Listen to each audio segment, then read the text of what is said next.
Uh-huh. I just feel like I've been around the block, ripping up fantasy stock, working around the clock. Look at the view from the top. Researching rookies a lot? No, I just be listening to pods. Yeah, one in particular, I'm just a messenger. Let me just pass on the rock. Browning, Brunning, Bruning, pronouncing ain't what he's doing. What he's doing is not losing, but infusing you with new things. And there's Dennis the Bennett, yeah. The man is a menace, yeah. Building a dynasty, some of the finest things. Promise you, you won't regret it. Sly as a fox, cultured in pop. Give him his props. Here is a thought, here is a box, and you cannot compare them at all. So don't even try. Careful with the news, but when you use a take, I take up Tony Fire. I mean Dyer, because anyone else is a huge mistake. Whoa, fantasy round table, fantasy round table, yeah. Fantasy round table. Come take a look at the crown, baby. Hey, fantasy round table, fantasy round table, woo. Fantasy round table. Come take a look at the crown, baby. Go. Hello and welcome to another episode of the Fantasy Football Roundtable podcast. This week's reminder, not to eat dairy before you're going to be speaking for a while. I feel the phlegm building up. Dennis, tomorrow is Halloween. Going to go as anything scary? I was thinking about going as Tarek Skubal. I'm not sure I know who that is. He's a pitcher for the Detroit Tigers. He's an absolute beast. So, no, actually, I think I am going to dress up tomorrow for work. I'm going to pull out Cole's Knights baseball jersey from his fall ball, grab a pair of his baseball pants, little eye black, catch everybody off guard. There you go. Well, tonight I heard that there are 11 players dressed up as defenders for the Baltimore Ravens. Out there play acting. Probably couldn't do worse than the actual Ravens defense. Tonight's Thursday night matchup, the 2-5 Baltimore Ravens at the 2-6 Miami Dolphins. Prime Video just must be pleased as punch that this is their Thursday night football game. It does feel kind of scary that we are forced to watch this in prime time, but let me tell you, the primetime games in week 9 are not great. One thing that is a spot of good news is Lamar Jackson is active and will start. I double-checked to make sure he wasn't on the inactive list because last week they kind of pulled a fast one on us, but he is out there playing. Are you feeling good about him tonight? Yeah. Lamar was QB2 through those first 4 games before he got injured. And I think that having him back, they're going to have all their weapons now on offense. And let's face it, it's not a great Miami Dolphins offense or defense either. But the Ravens give up almost 33 points a game, or average 33 points a game with Lamar, and they only averaged about 14 points a game without him. So I do expect the offense to get clicking a little bit. They've got some weapons with Zay Jones and Rashad Bateman, DeAndre Hopkins, Mark Andrews, Derrick Henry. So, and then obviously Lamar. I feel like the Ravens, they know they have to score points because their defense isn't great. They did get Roquan Smith back, who had been out.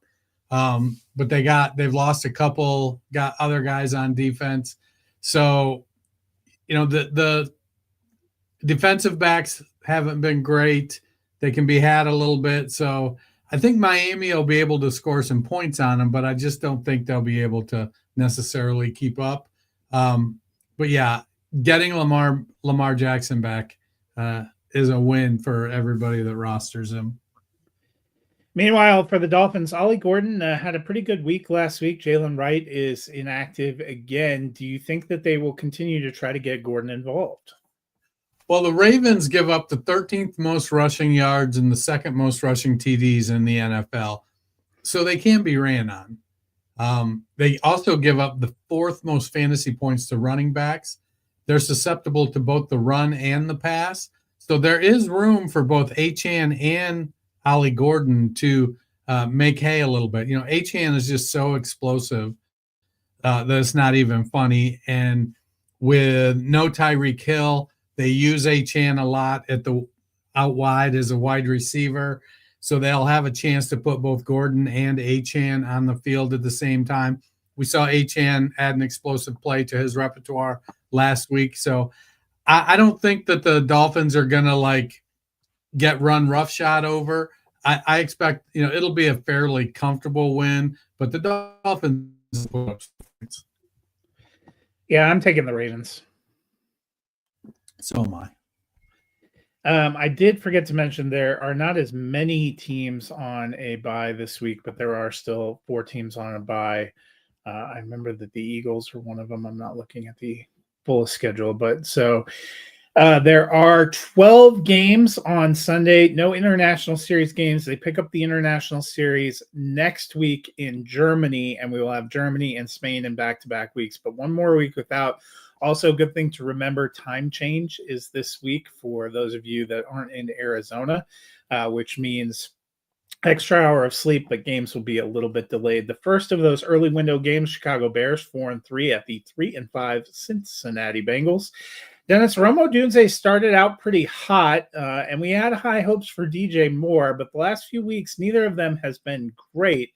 However, Cincinnati, a pretty terrible defense. That's the good side. The bad side, Odunze, Moore, Olamide Zaccheaus, Roschon Johnson, Cole Kmet, Luther Burden, and DeAndre Swift are all questionable and on the injury report. How are you feeling about Odunze and DJ Moore in a potentially good matchup?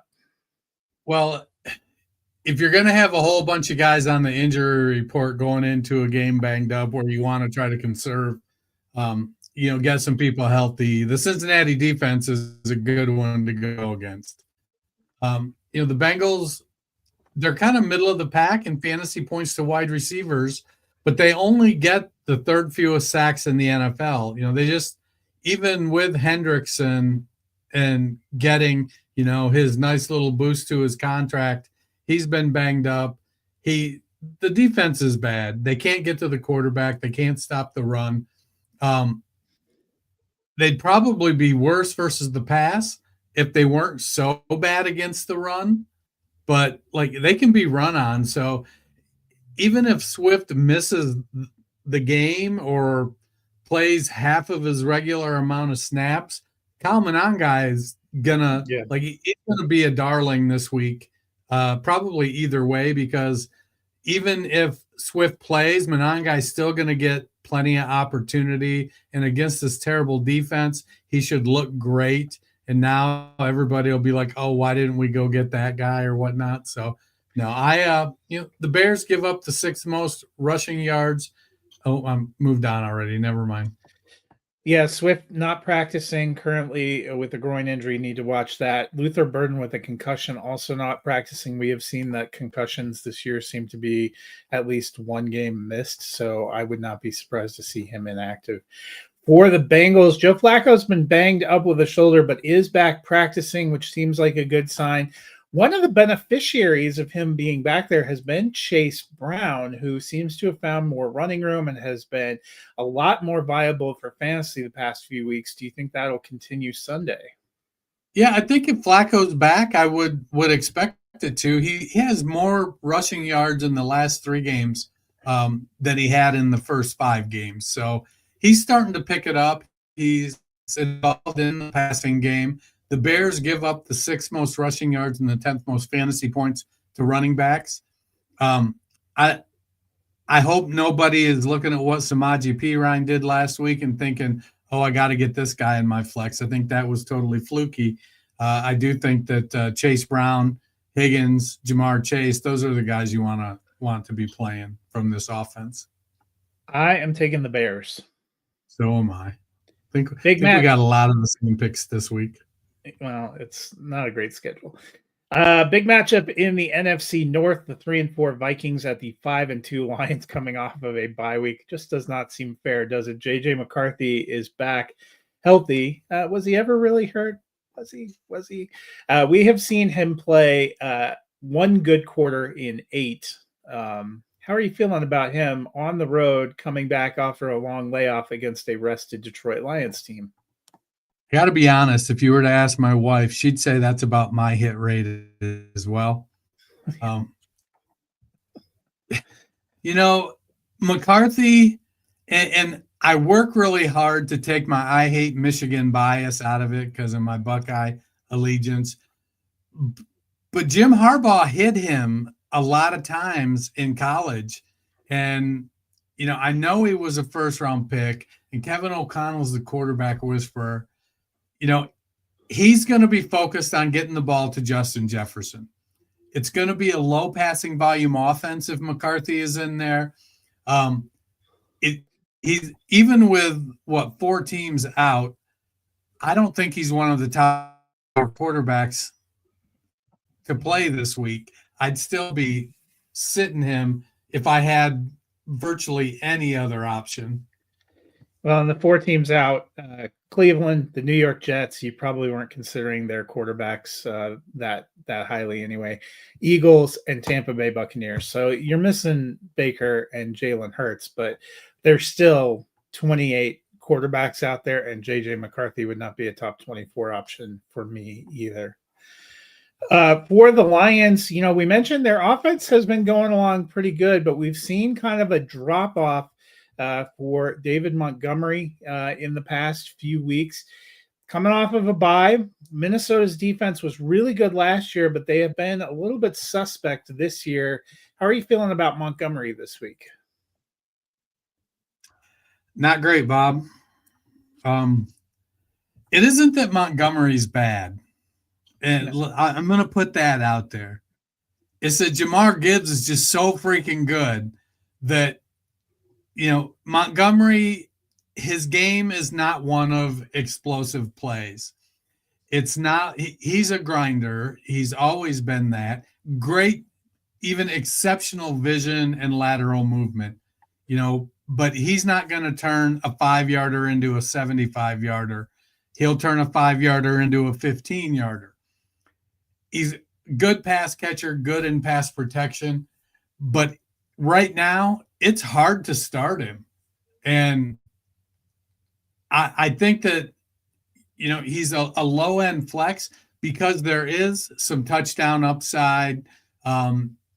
If they get out, he may get a chance to get a few more carries because they're like, well, let's idle it back and let Jahmyr Gibbs rest a little bit. We don't need to waste, you know, these victory laps on Jahmyr Gibbs when we got David Montgomery.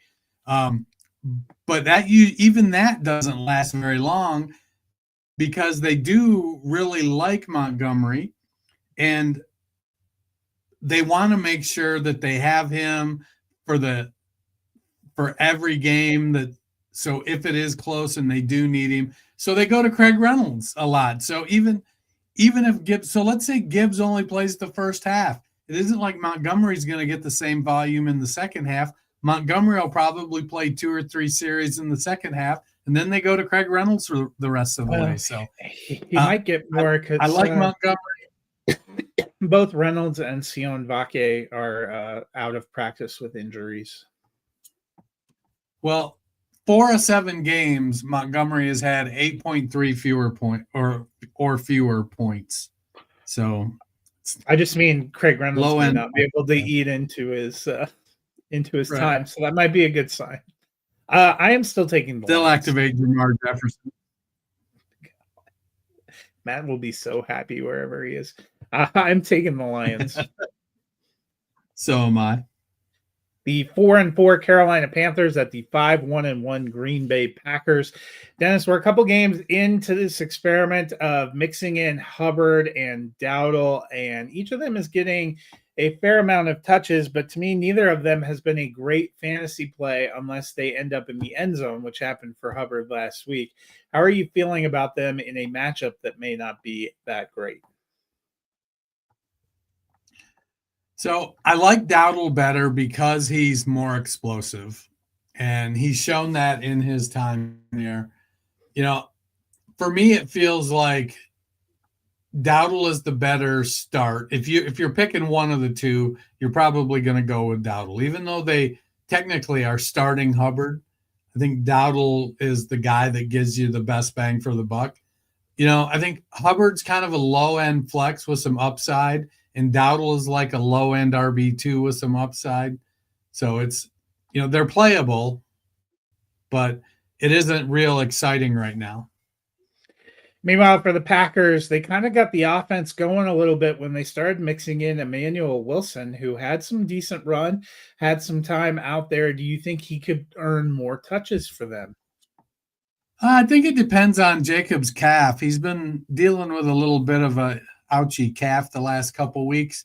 So he's played 55% or fewer snaps over the last couple weeks as they try to, perform maintenance on his calf.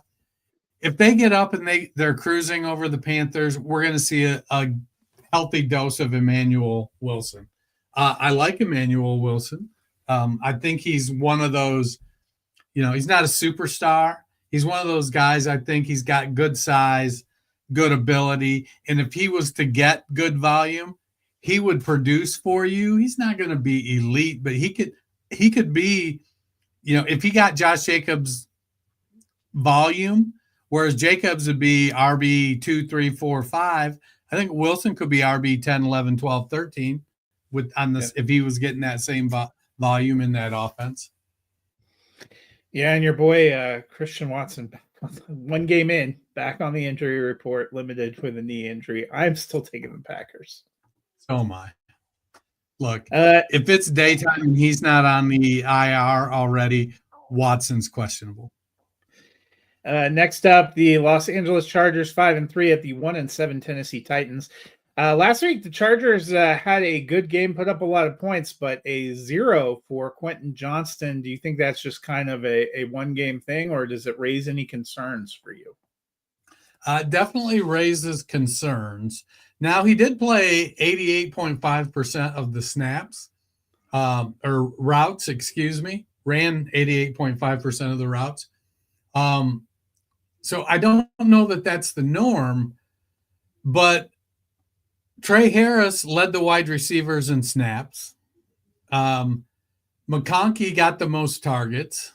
Oronde Gadsden is eating a ton of volume.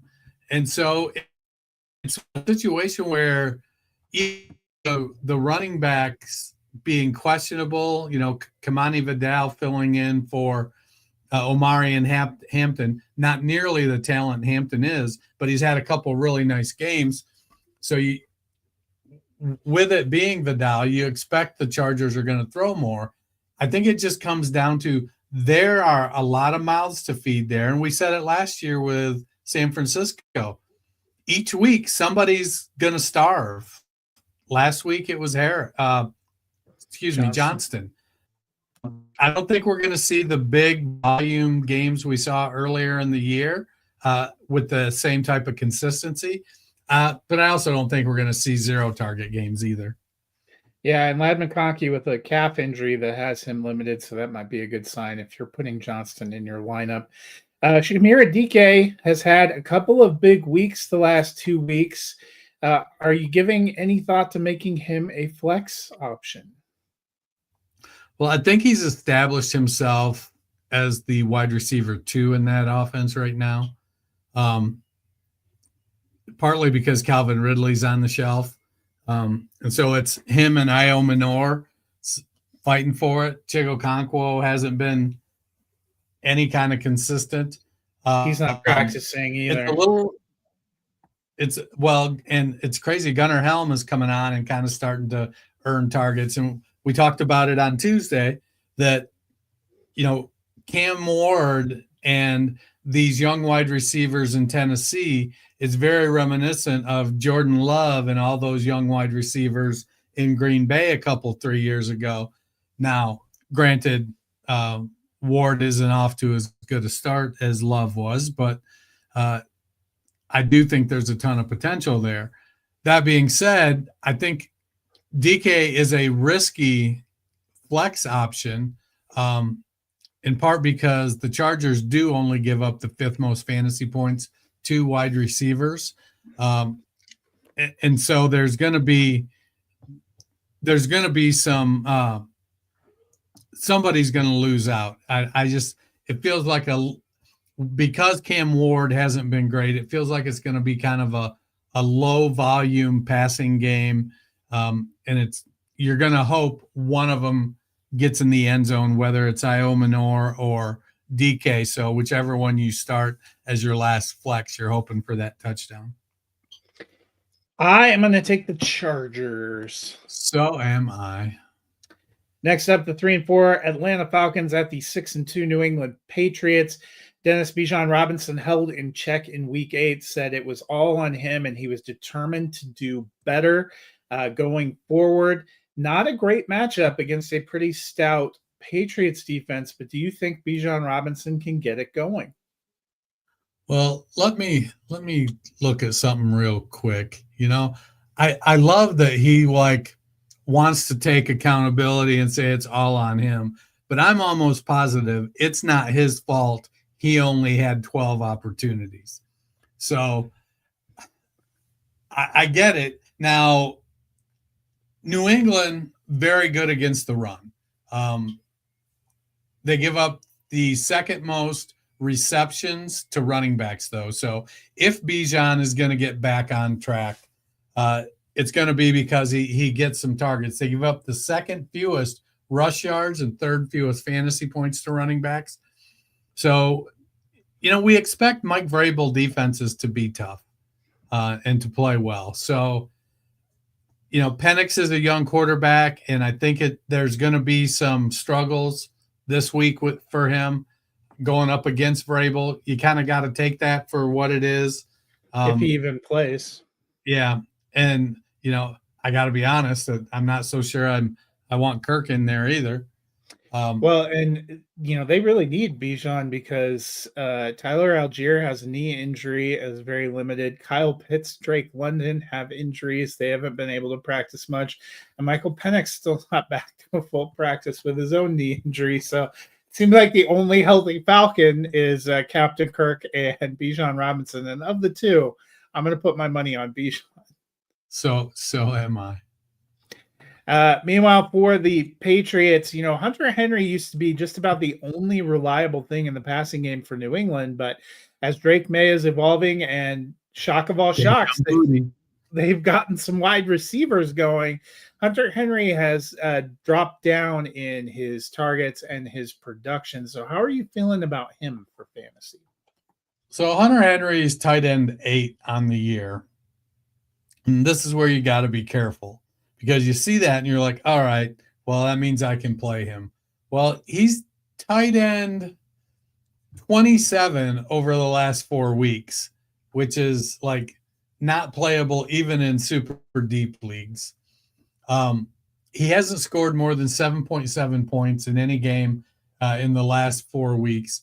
And the Falcons are giving up the fewest fantasy points to tight ends.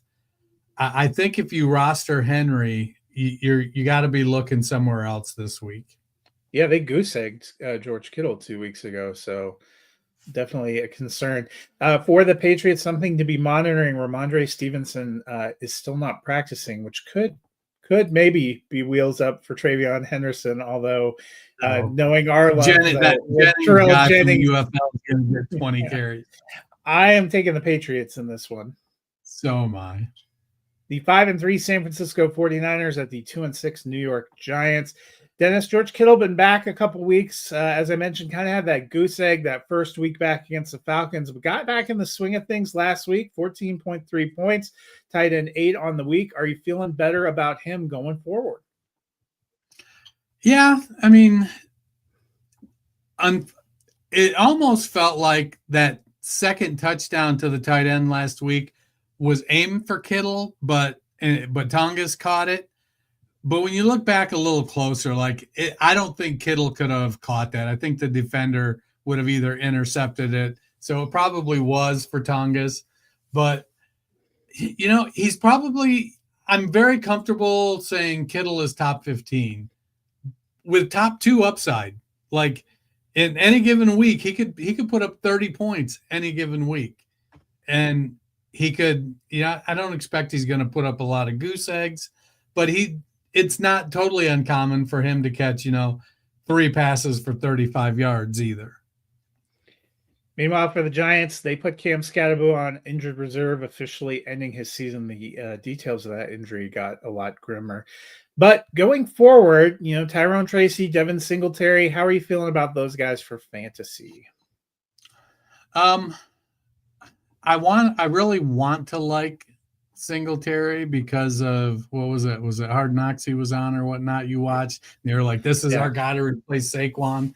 Nobody else there has changed, but really, I mean, Tracy's the guy, the back you want to roster. I think Tracy he's a flex with RB2 upside, and Singletary is a bench with flex upside. So I'm not sure either of them is going to be great this week, though, to be honest. I mean, San Francisco's got some of their own injury issues on defense, and overall they're pretty good. But I think Jackson Dart can kind of make some stuff happen and maybe keep the defense off balance a little bit. Tracy's got good speed, questionable vision, and Singletary lacks burst, but kind of does all the little things right. So it's, Singletary's bench with flex upside. Tracy's probably low end RB2, or flex with low end RB2 upside. I am taking the 49ers. So am I. 7-1 Indianapolis Colts at the 4-3 Pittsburgh Steelers, a battle of division leaders. It's been a great season for Daniel Jones, but they've played an easier schedule. Going on the road against Pittsburgh, potentially a tougher game. How do you like Jones this week? So Jones was a little bit of a conundrum for me because when you look at the numbers initially, the Steelers give up the second most fantasy points to quarterbacks. But I think where Daniel Jones makes a lot of his extra stuff is on the ground, and the Steelers are bottom third in rush yards to quarterbacks. So quarterbacks don't run for a lot of yards on them. So now we got to go back and say, well, is that Indianapolis offensive line going to be able to keep Hayward, Herbig, and Watt off of Daniel Jones?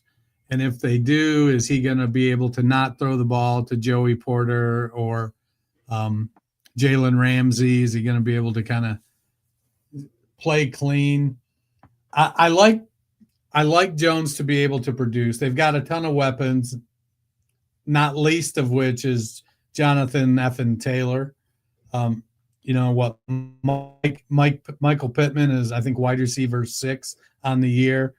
And between Josh Downs and the versatility of his game and Alec Pierce and the deep threat he poses, and then Tyler Warren is a weapon, they have a lot of options on that offense to be able to produce some numbers. So I like Daniel Jones. I do think he turns the ball over once, maybe twice.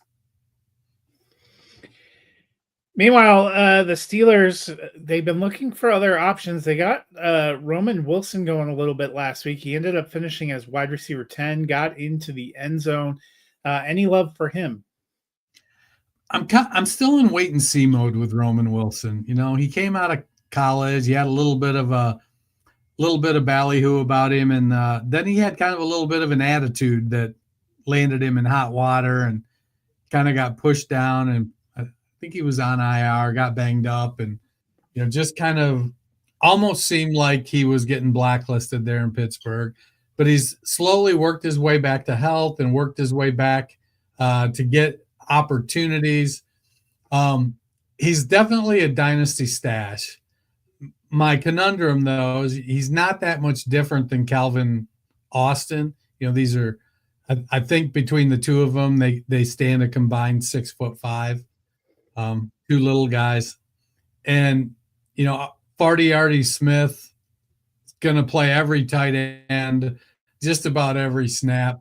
I think if they can get away from that 4 tight end offense, and if Calvin Austin is injured or out, it may be worth taking a flyer on Roman Wilson as a flex play. But he's more of a dynasty stash for me right now. I'm going to take the Colts. I am as well. Another big early window game, the 6-2 Denver Broncos at the 3-4 Houston Texans. Dennis, last week, RJ Harvey, the rookie, broke out with 3 touchdowns. Do you think that continues in week 9? Or you could say RJ Harvey had a very pedestrian 51 total yards of offense. Depends on which stats you're looking at. I don't think I'm going to be counting a lot on 3 touchdown games.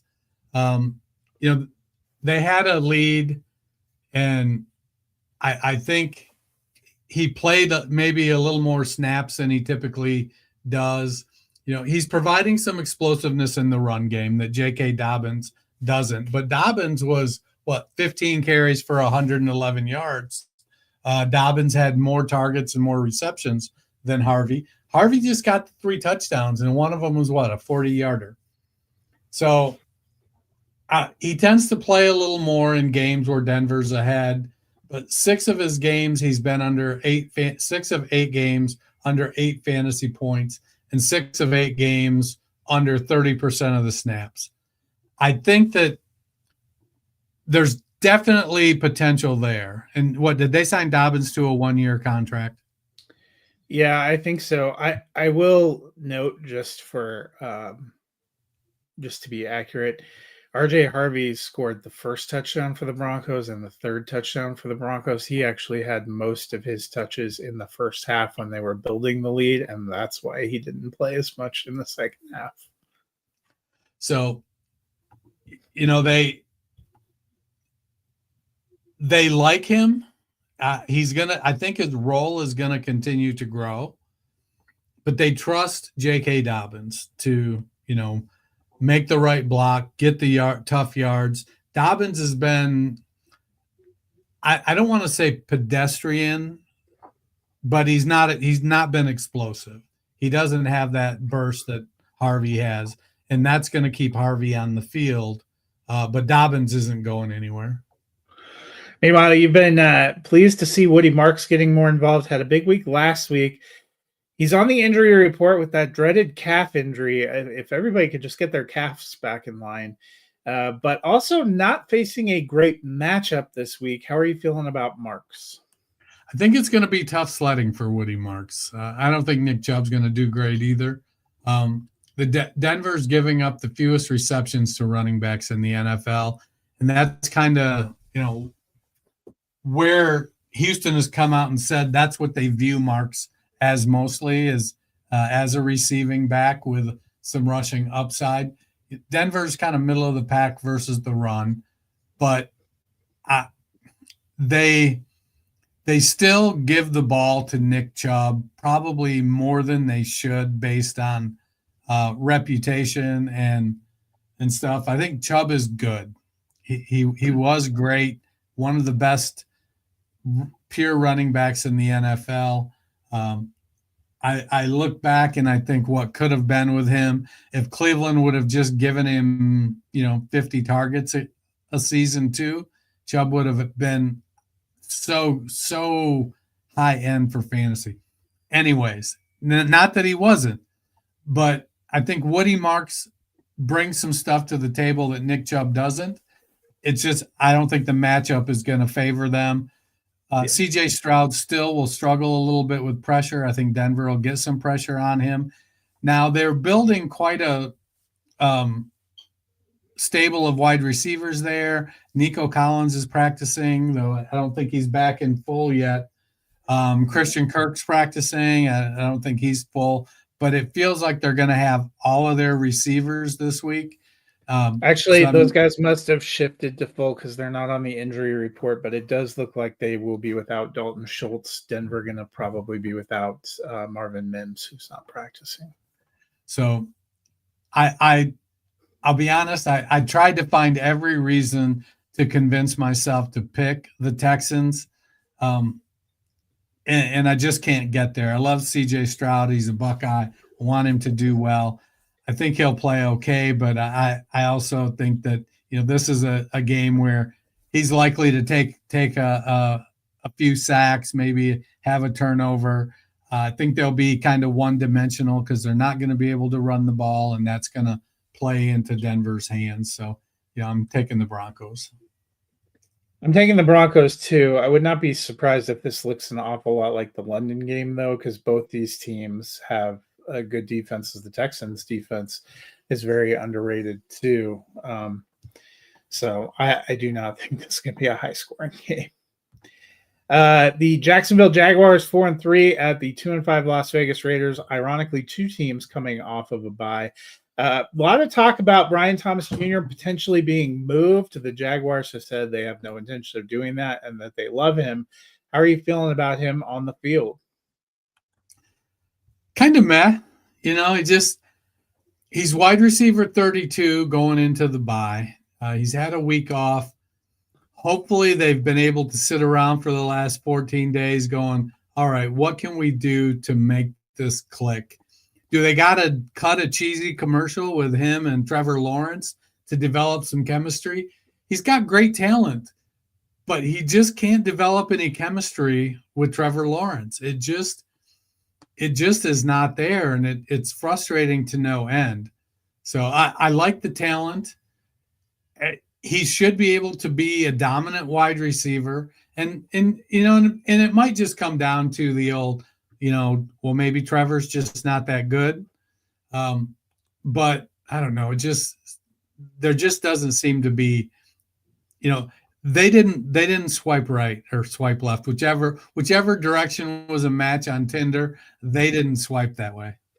It's clear neither of us were single in the Tinder era. Meanwhile, Brock Bowers says he is back and ready to go. He may still not have a professional quarterback, but how are you feeling about Bowers? So what was he out? 2 games and a bye, 1 game and a bye?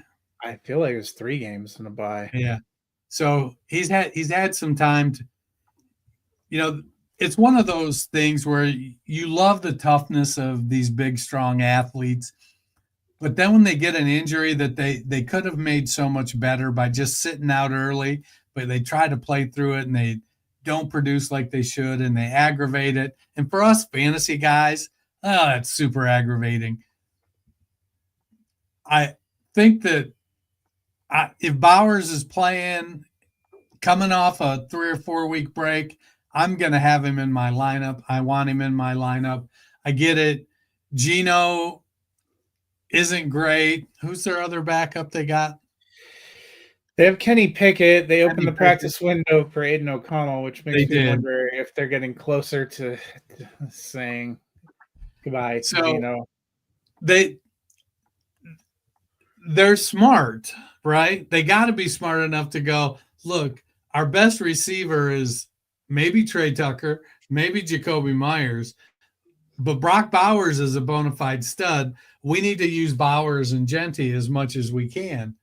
So regardless of who's behind center, I'm firing up Bowers. I am taking the Jaguars in this one.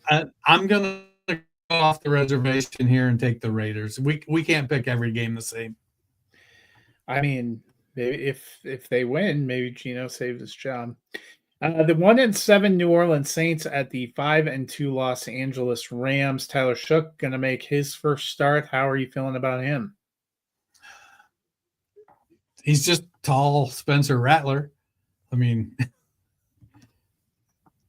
it just he may not even be as good as Spencer Rattler, to be honest. He didn't complete passes at the rate Rattler did. I think he maybe took a little more chance than Rattler does. It felt like maybe Spencer was playing a little conservative, and maybe that's because, Kellen Moore was preaching this don't turn the ball over mantra, don't make stupid plays or whatnot.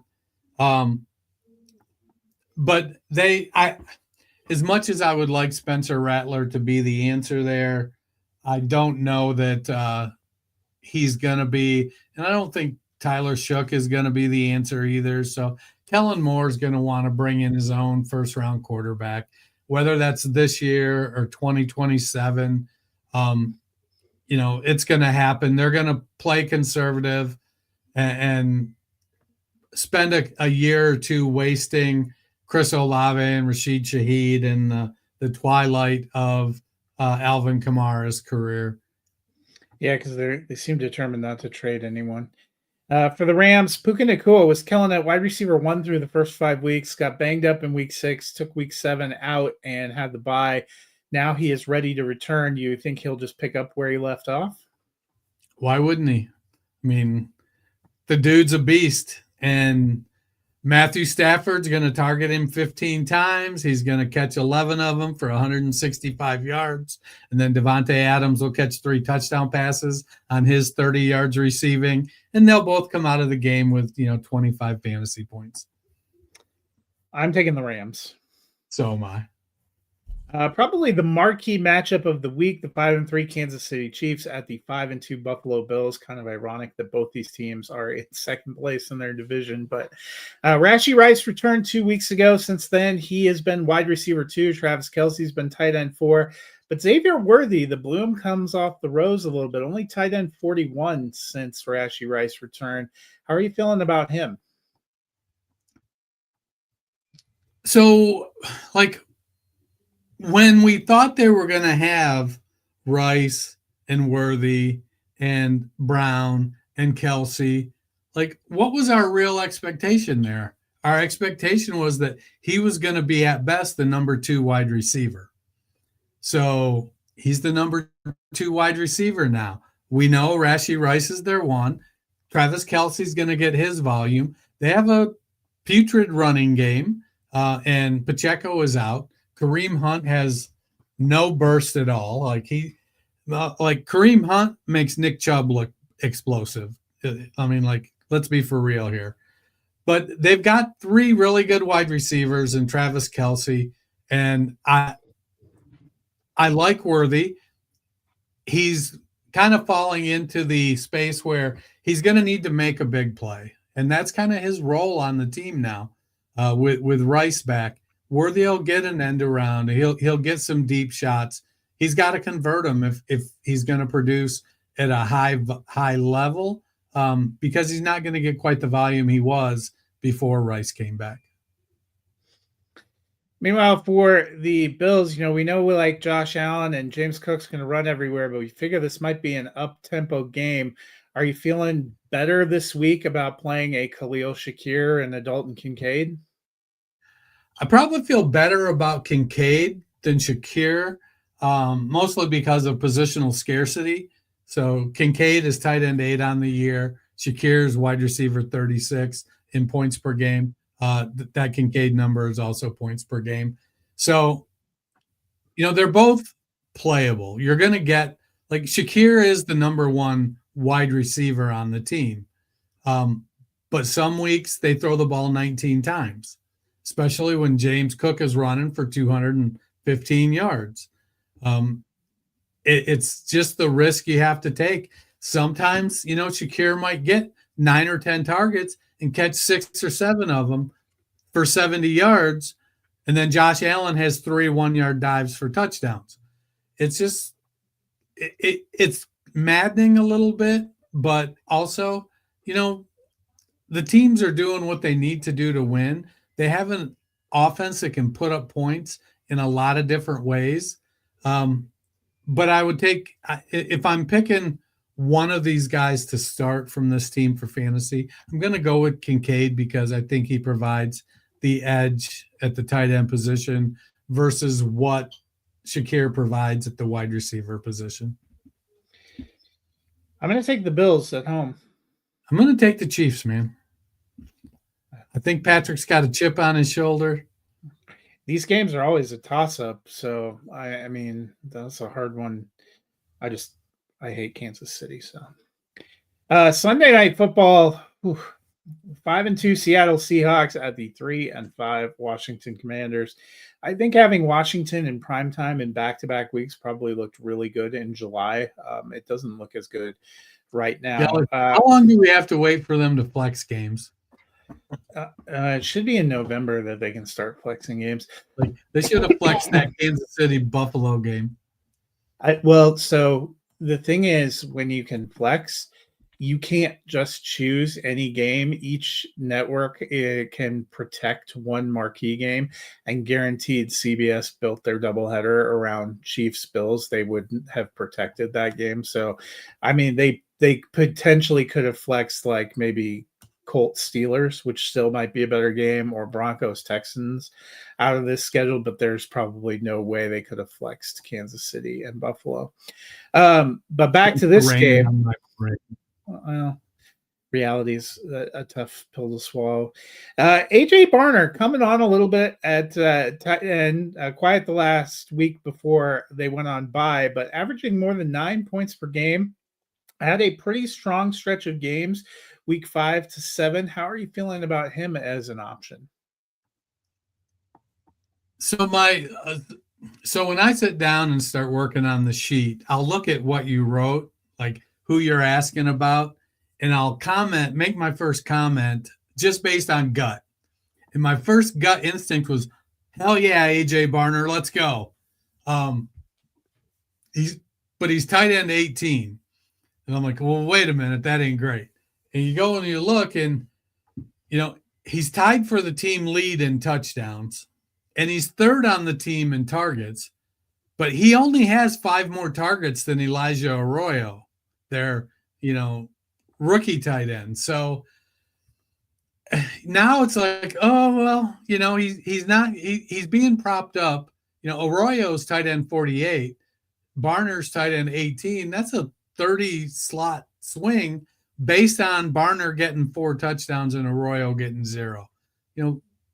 Barner's caught more, a few more passes, has a higher catch percentage, but they tend to target Arroyo a little bit deeper. He's a little faster, a little more athletic. I like AJ Barner. I'd like him better if he carved out a consistent, if he could get 6 or 7 targets a game consistently, then I'd feel pretty good that at least every week you're looking at, 4 for 40, 4 for 50, and a touchdown with semi-regular basis. But I think while he's startable, you're rolling the dice with that Seattle offense. He could definitely put up some stinkers. Meanwhile, for the Commanders, Jaden Daniels off the injury report, so it looks like he will be good to go, but Laramie Tunsil not practicing. That's not optimistic. And Terry McLaurin has already been ruled out. So how are we feeling about Jaden Daniels against a pretty stout Seattle defense? What did McLaurin do? Why is he injured now? Quadriceps is what it says. Now, he made 2 fantastic catches last week. And he's like, I'm good for the year. They have had horrendous injury luck in addition to some other things. It's not just it's not the number of people they're missing to me. It's the key people at key positions.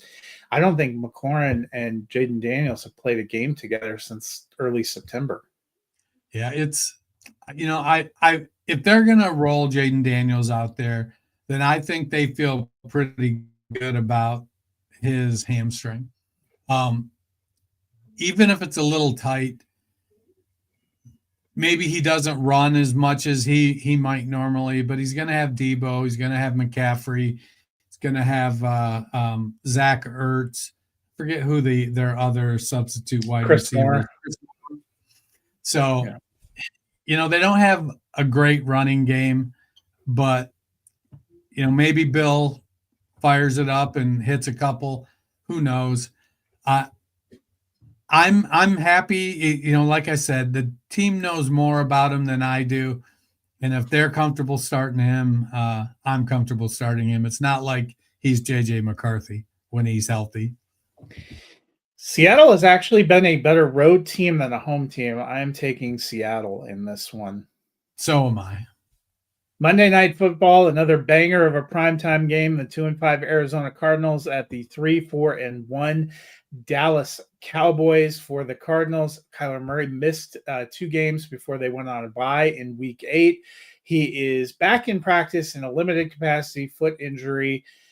if ever there was a game where you might feel excited about him breaking out, it's seeing this Dallas Cowboys defense on the docket. But how are you feeling about Kyler Murray? Well, it sounded like he's practicing in a limited basis a little bit, and they're kind of hedging their bets. So I don't know. I feel the same about Kyler Murray as I always do. Man, I hope I have somebody else to play. He can do some things. He can score some fantasy points sometimes, but he kind of just brings that whole offense down. And I'll be honest, I liked it. I like the offense better with Jacoby Brissett. Now, if they could get like a good Jacoby Brissett quarterback, that would be great for that offense. Yeah, we'll see. Meanwhile, for Dallas, not a great week last week in Denver, but Arizona probably not scaring them. They're back at home. Do you think this could be a big bounce back for the Cowboys offense? Well, at first I was like, oh, yeah, the Cowboys should be able to score pretty easily. Well, then I looked, and Arizona gives up the 10th fewest points in the NFL. So it's like, okay, the defense plays pretty good. They're bottom third in rush yards and give up the 19th fewest pass yards, which I think that's not quite bottom third, middle of the pack. So Arizona's defense isn't horrible, but they're going up against CeeDee Lamb and George Pickens and Jake Ferguson and Dak Prescott, who's willing to chuck the ball 50 times. So, and Javonte Williams is having a phenomenal year. So, while I think this is going to be a shootout, mostly because Dallas can't stop anybody, and Dallas tends to score on just about everybody. So, if Dallas's offensive line can keep Dak from getting the snot knocked out of him, I think Javonte Williams will be productive, and so will George and CeeDee. So I'm gonna take the Cowboys. Yeah, I'm taking the Cowboys too. I just think the Cardinals are not a very good team. They've played a relatively soft schedule. When they've played better offenses, they've gotten trucked a little bit. But they played the Panthers in week 2. They played the Saints to open the season. They played the 49ers when everyone was injured, and that ended up being a lower scoring game. They played the Titans, and even though they lost that game, the Titans didn't really do anything on offense. It was like a comedy of errors that got them in. So I think that props up some of their defensive stats. But like when they played Indianapolis, it was not good.